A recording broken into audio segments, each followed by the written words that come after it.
Welcome to From Betrayal to Breakthrough. I'm Dr. Debbie Silber, and today's guest is Dr. Lisa Olszewski. Dr. Lisa is a chiropractor, naturopath, and keto nutrition fanatic known to travel across the world to meet friends for dinner and rack up frequent flyer miles. When she's not adjusting spines in her chiropractic office, she's passionately making healthy living simple through her online courses, virtual summits, and one-on-one coaching so everyone can achieve a vibrant level of health. She maintains a wellness chiropractic practice office in Chelsea, Michigan, and made history in 2012 when she was elected the first female to serve on the executive committee of the Michigan Association of Chiropractors. She will become the first female president of that association in January 2021.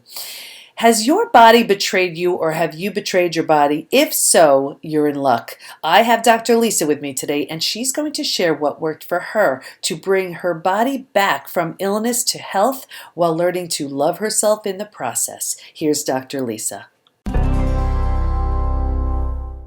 Okay, everybody, we're talking to Dr. Lisa Olszewski today, and we're going to be talking about body betrayal and what happens when your body is just doing things that you don't want it to do, and how do we fix it, and how do we heal it, and so much more. So welcome, Dr. Lisa. Hello. Thank you so much for having me here. I'm super excited to be here today. Oh, I'm really excited to have you here because so many of the women who listen and watch the show, they've experienced, their betrayal or some other trauma. And then it's like the body just, they're looking, saying, what the heck happened? What do I do now? As if I don't have all these other things to deal with. How do I manage this too? So let's start with your story, because clearly you're the expert on this because you had something going on yourself. Right. Isn't that the truth? That's how we learn. And I always say doctor means teacher, right? Because we learn from ourselves first. But that was for me, right? I'm a chiropractor and a naturopath. So like two holistic things. And for me, I was always struggling with my weight. Like I was the kid that my mom put me in Weight Watchers as a kid, right? Because it wasn't like I was eating, but there was something, I was eating, right? But it wasn't like I was gorging. There was something just not working right. And so even, in years in practice, literally, Debbie, I ended up, I was CrossFitting before it was ever popular, right? So I was doing that 5 days a week. I was doing paleo and keto before it was ever sexy terms. And I was struggling with my weight. And so finally, this is probably about 5 years ago now, 6 years ago, I finally was like, okay, I'm going to do something crazy, right? Like there were certain things that a lot of the male bloggers were out there talking about. And I was like, I'm just going to do this. And I did something really, like when I look at it, was against everything. And I think against everything that my innate intelligence was telling me to do. So ladies, let's listen to our inner wisdom, because we always know, right? Because I think that's when it always comes back to slap us in the face, is when we didn't follow that innate. So did everything. And I dropped 30 pounds. Basically, I starved myself for 4 months. I dropped 30 pounds, but with it, I lost my health. Like I didn't have a period for months. I lost chunks of hair from my head. I kept my hair in a ponytail for a year. I was just talking to one of my good friends about this 2 days ago. She's like, I don't remember you having bald spots in your head. And I'm like, because I kept my hair in a ponytail for a year. Yeah. I said, I think I was going to wear it down. Well, and you know what? And I want to dive into all of that, but I'm so interested in the emotions, in the emotional aspect of it. Like, first of all, what were you going through when you were doing all of these things that by all rights, you should have been losing weight based on what you were doing, and you weren't. So let's explore that. And then I want to know what you felt like as you were starving yourself. So let's go there. So it was so frustrating because I would sit there and I was like the slow runner at CrossFit. And it was like, come on, I'm working out harder than everybody else. And the scale wasn't budging. And that's like, I think the first betrayal, right? And it wasn't necessarily hormonal for me, because even right now, I'm not even perimenopause yet.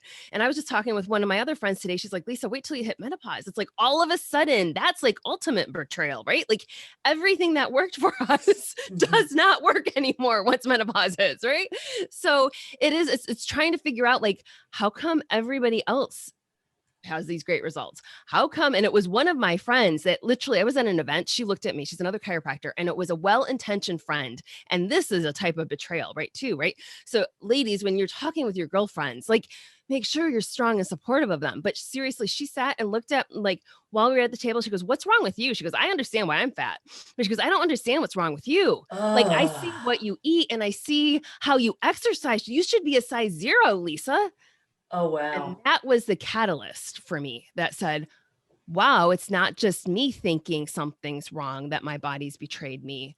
Other people also see this. Oh, that's So really hard. So what, yeah, what'd you say? I think I cried right now. Yeah. Like innate, like in my body, I just cringed because I was like, wow, she's absolutely right. Maybe it's time for me to do that program that everybody's been talking about. So, I mean, I did a really strict program, less than 500 calories a day. It was eating within a Oh, 4 hour. wow. I mean, intermittent fasting is awesome when you do it right. And for me, I totally did it wrong. I dug in wrong. And so it was, every day I became addicted to looking at my scale. Right. I wanted to see what was happening. I wanted to make sure I had dropped a pound each day. Right. And if I didn't lose a pound or a half a pound, then I was stressing myself out that way. And then it came to a point where I was plateauing on my weight. So it was like I had to shift something up. Well, of course, I was starving myself. No wonder my weight is plateauing And because while my this is body was good, like, you have no food. yeah, and also it sounds exhausting. Like this whole thing just sounds exhausting. Here you are, you're doing what is supposed to work and it's not working. Now you're starving yourself, but even just the checking the scale every day and all of that, like that, Yeah. that's exhausting too. So were you feeling better that you were losing weight, or did you not feel good because you saw Oh my God. what it was Like, causing you? well, it didn't cause that stuff for me until like 2 or 3 months in, and then it was my hairstylist here, and I live in a small town, right? She was the one that was like, "Hey, I don't know what's going on with you, but whatever you're doing, you need to stop because you don't look healthy right now, Lisa."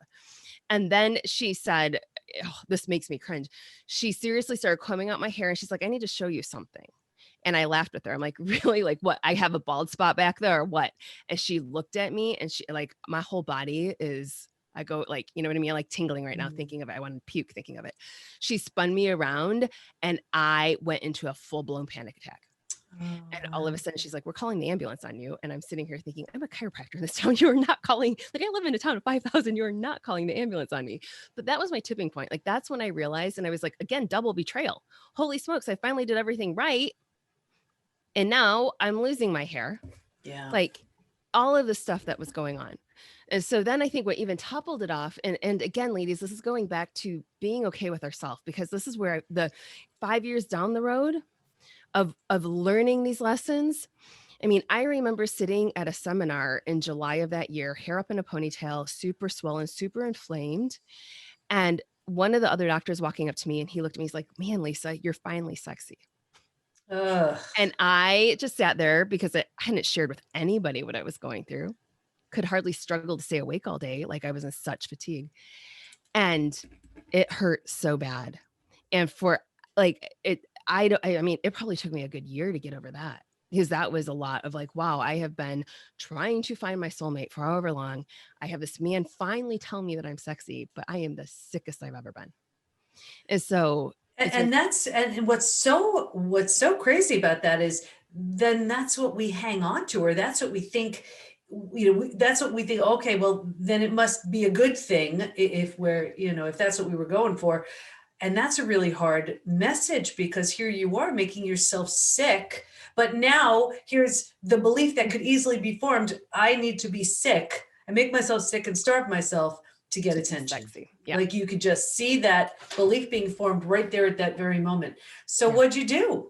So I finally regained my health. I did a lot of stuff that way, but here's the reality is working on myself, working on by doing, I did so much EFT tapping. I did so much, with the affirmations and the positive thoughts and meditation and everything, that I realized like what completes me is me. I think that's something so many of us have always said, like, "Oh, I can't wait to find my soulmate, to find that person that completes me." Nobody else is ever going to complete you. I can't stand that whole "you complete me" thing. I mean, I talk about that all the time. It's like, so what does that mean? That you're only, at best case You only have, scenario, you're a half? I know. I And you hate just hope to find another half to make you a whole? No, no, no, no, no. Okay. So you learn that now. And I know because I always try to get into the mind of my viewers and listeners. They're like, so what did she do? How did she do it? So tell us specifically, like, were there specific meditations, or was there a certain type of round of tapping that you did that really got you out of that, that I whole way? did for the if you look through the EFT tapping points, right? And then I actually went to the points of just they have them where you start out here and do your listeners know what EFT is? I'm assuming, yeah. So I started tapping, but then I would go anywhere that hurt because I knew like my EFT coach told me like that would be kind of stored energy. And I always hurt in my face.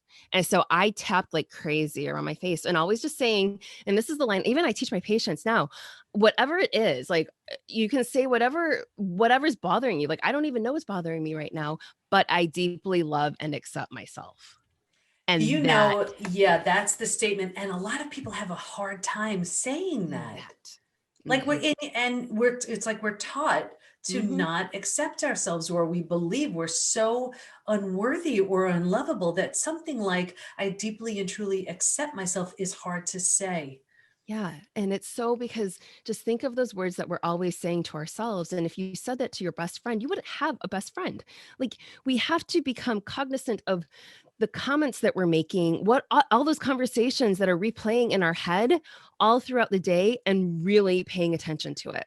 And that's where I think for me, I realized like, yeah, obviously I started eating, which was good. I mean, not that I stopped eating, but 500 calories a day for months on end is not a good idea. Right. And so we all have our lesson. I learned it the very hard way. I did huge things of nutritional support, but so much of it was working on me and being okay with who I am. And so that's where I tell people, yeah, guess what? I gained weight. Oh my God, after COVID, I've gained weight back. But you know what? Like there's stress levels and it's okay. And I'm just going to recalibrate, right? Because this whole like pivot and adapt, I hate that saying, but to recalibrate and refocus and, the weight will come back off. And so often, I mean, just also, I think sometimes when there is that weight and our bodies betrayed us that way, there are so many underlying issues that could be happening and we don't have to sit there and starve ourselves for that. What other toxicity is in our body within our body, but it's also an emotional toxicity. What else is this shell that we're putting up here a barrier from?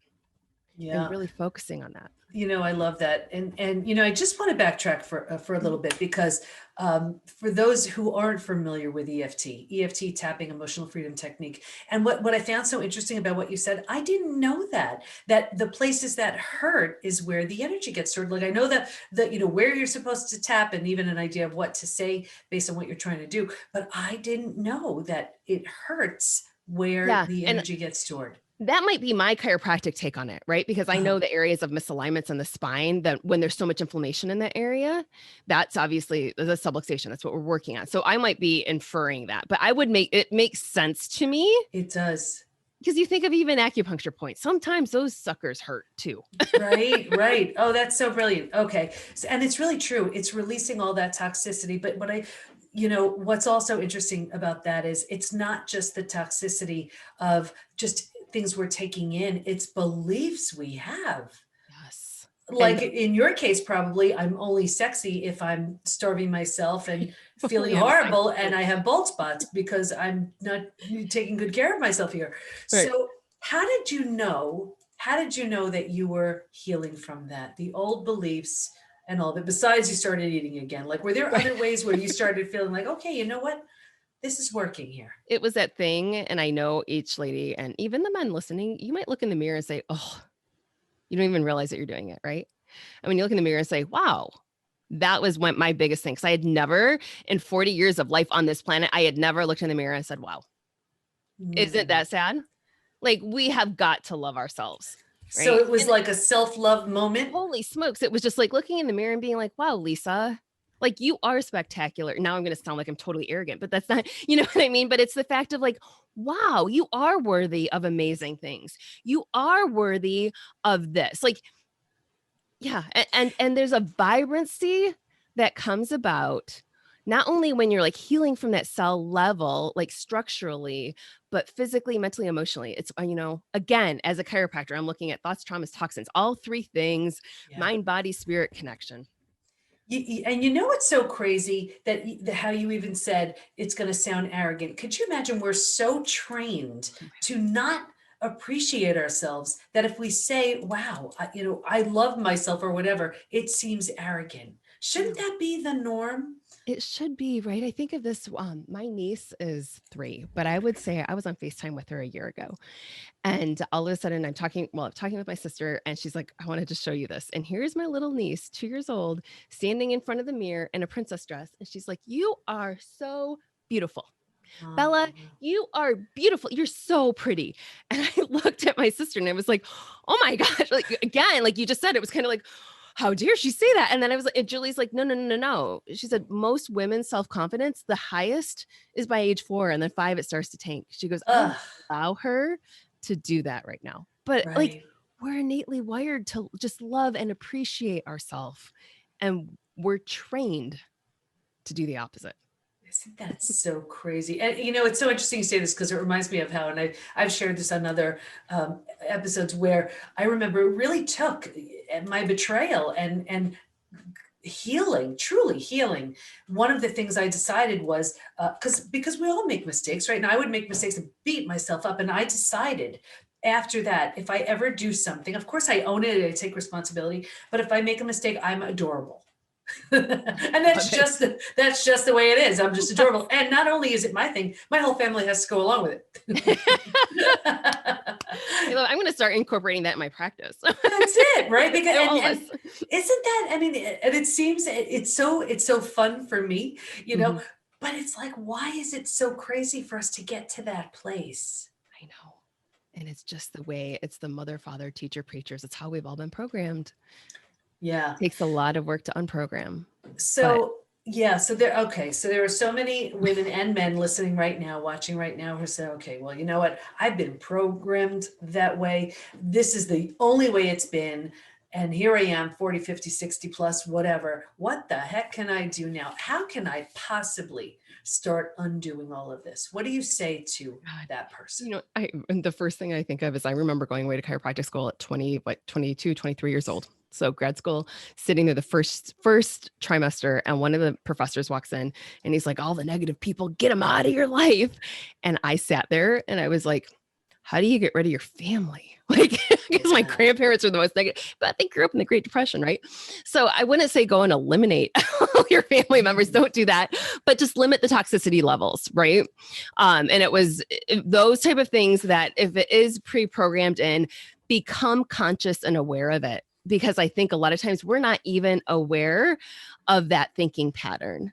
That, oh, this is how, what mom used to do at 5 years old. And this is how why I react to money the way that I do, or whatever it is, but become cognizant of those and don't beat yourself up on that, right? Like recognize it and make the steps to adapt and to change to that.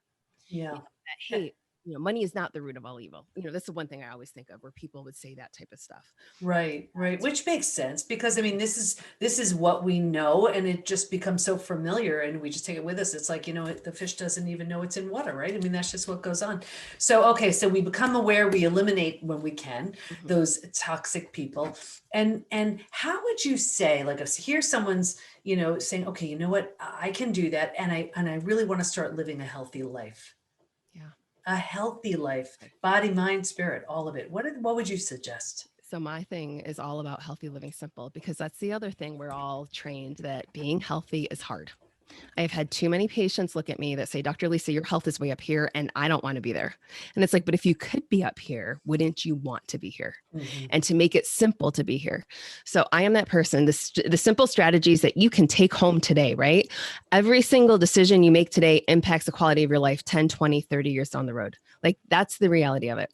So if it's just by incorporating one simple thing today and you do that tomorrow and you add it in again 3 days from now, and then you continue on, you will absolutely, without a doubt, be healthier a year from now than, be sicker, right? By just incorporating a simple thing. So the one example I use is, what if you never exercise, but you walk to the driveway to get the mail today, That's better than what you were yesterday. And what if you add in a few more steps and you continue to do that throughout the course of a year?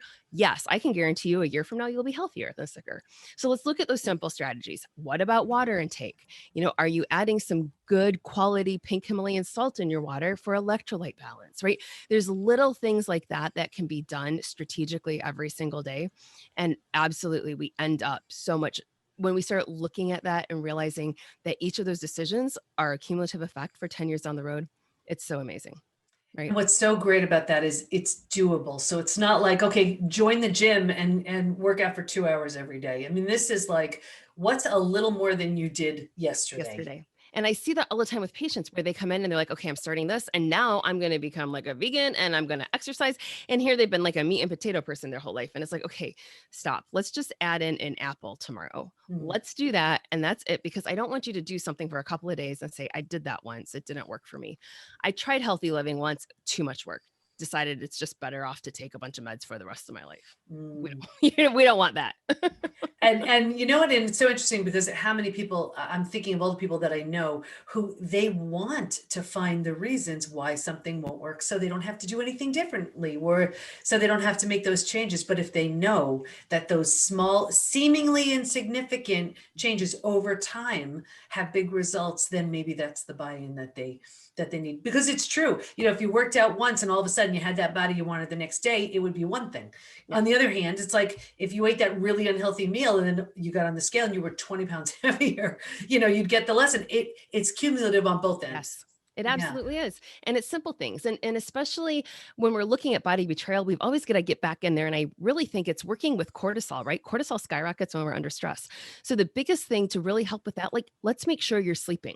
Our body heals and repairs when we sleep. Let's make sure you're getting quality sleep at night. So that's the biggest thing. And I'm sure you tell people this all the time, but turn off electronics. The blue light that's coming to you all, for several hours before bed is only stimulating the brain. So turn those off, quiet down, and let's actually start sleeping. I think that's the biggest piece of information people can take out to start tonight. And that way, that's going to help the body in all different aspects.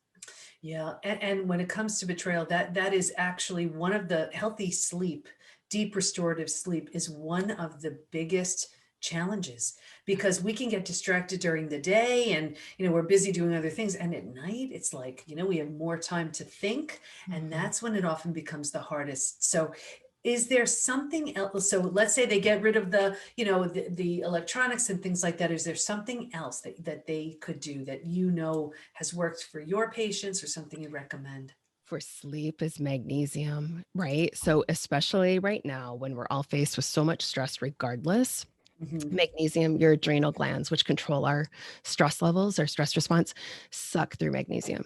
So magnesium before bed is just going to help calm you, help relax you, and you're going to have some really nice sleep, typically, is what I always see with my patients. But especially if you're dealing with tight muscles, which who isn't at this point? So I do love that. Or even, they talk about chamomile tea too before bed, and there's a lot of good things that way.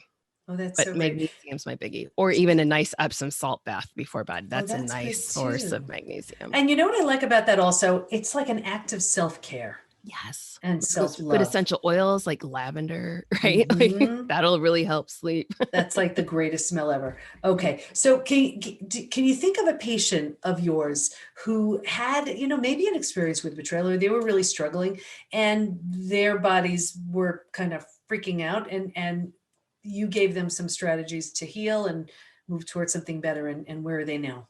Yeah. So I always think of this, like I do upper cervical chiropractic. And so that obviously is helping reset the nervous system too, right? Like that's kind of with what chiropractic is doing. But we'll see where, patients will hold for a typical time, a good time period. And then all of a sudden, if there's more stress levels or anything like that, where the body's trying to heal, they're not going to heal as well. So just with those patients, then obviously chiropractic is always my core. And so people here, if you don't have a chiropractor, I would tell you to go seek out a chiropractic patient. But again, cleaning up the diet, it's a huge thing, right? Because there's so much, especially in a diet of a lot of processed foods and a lot of carbohydrates, there's going to be a lot of excess inflammation. We're not going to feel good regardless if there's excess inflammation. It's not going to be great for the brain. And then especially when we start thinking of different stressors that way, they talk about things like Alzheimer's or type 3 is considered type 3 diabetes now because of the excess sugar consumption. So that's where I would say start that, decreasing that, plus the fact that sugar causes such highs and lows, and that's going to only exacerbate the symptoms that we're already experiencing, right? Through the highs and lows of going through that betrayal. So really focusing on diet, focusing on nourishing yourself, doing that good self-care activity.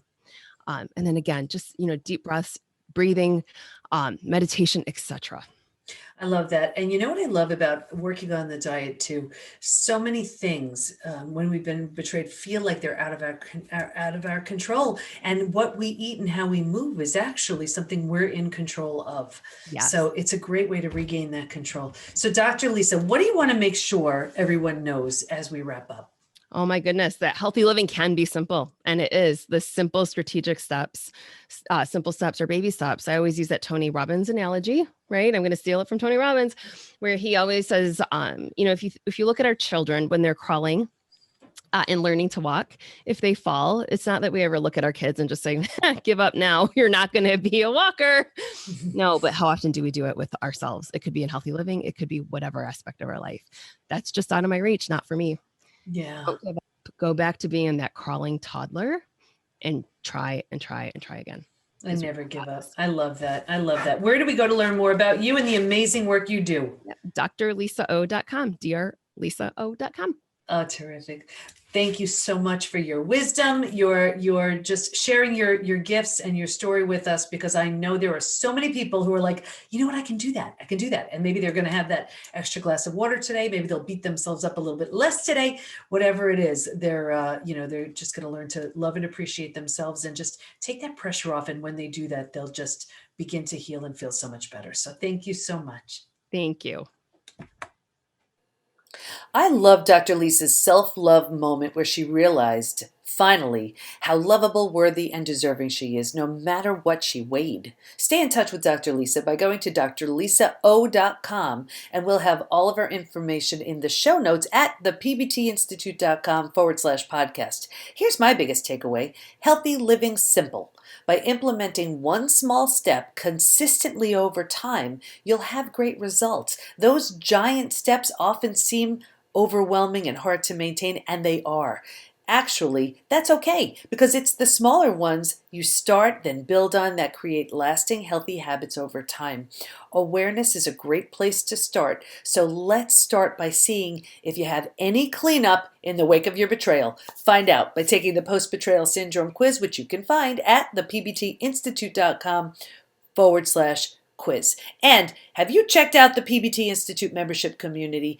I'm talking about everything you could ever need to become your physical, mental, emotional best, community, support, certified coaches and practitioners that you can schedule time with, daily classes on all kinds of interesting topics, curated experts teaching advanced strategies in the areas of health and mindset, spirituality, personal development. Imagine the most friendly, welcoming, and supportive place to become your best. And it's all online. Nothing like this exists, and I am so excited to welcome you. Go to thepbtinstitute.com/join to learn more. Like the show? Please subscribe, rate, and review. And of course, if you know of someone struggling to heal from a betrayal, be sure to tell them about the show too. Thanks for listening. Can't wait to be with you next time, and here's to your breakthrough.